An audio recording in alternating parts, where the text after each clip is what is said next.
اعوذ باللہ من الشیطان اللعین الرجیم بسم اللہ الرحمن الرحیم. حاضرین و ناظرین السلام علیکم ورحمۃ اللہ وبرکاتہ. طب امام جعفر صادق علیہ الصلوۃ والسلام کے حوالے سے ہماری گفتگو کا سلسلہ جاری ہے.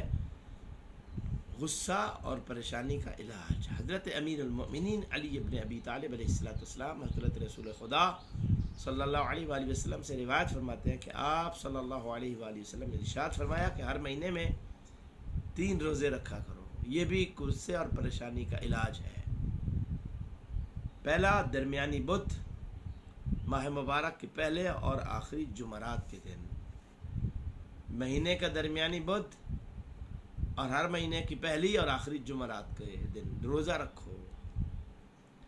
اس میں سے وسواس دور ہوتے ہیں، غصے کو یہ مٹاتا ہے. اور اس کے ساتھ آپ صلی اللہ علیہ وآلہ وسلم نے ارشاد فرمایا کہ کوشش کرو باوضو رہو.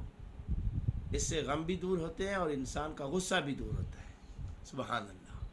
یعنی گویا کہ طہارت ایک ایسا عمل ہے کہ جو بہت ساری مشکلات اور بیماریوں کا علاج بھی ہے. اللہ تعالیٰ بحق محمد اہل بیت محمد ہمیں اپنے نبی صلی اللہ علیہ وآلہ وسلم کے بتائے ہوئے طریقوں پر عمل کی توفیق عطا فرمائے اور ان کے احکامات پر عمل پیرا ہونے کی طاقت اور ہمت عطا فرمائے. والسلام علیکم ورحمۃ اللہ.